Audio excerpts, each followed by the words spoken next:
Hi, welcome back on Do It Yourself channel. We're going to show you how to make a hard reset of your Realme 14 Pro Plus.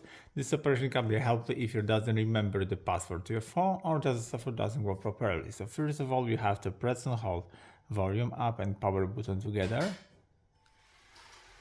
Turn off your phone. That's it. And now press and hold volume down and power button together.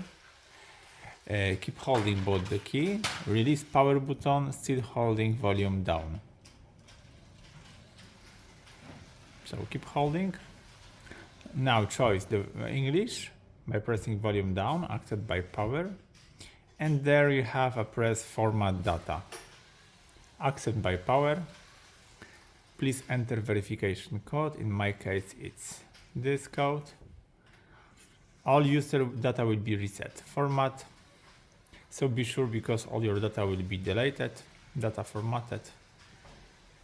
And that's the way it is. Now the phone gonna be start with the new brand firmware without any password and passcode on the phone. Be sure to know your Google account because it's been option to write it. But if you doesn't have the Google account, you will start brand new firmware without writing your Google account.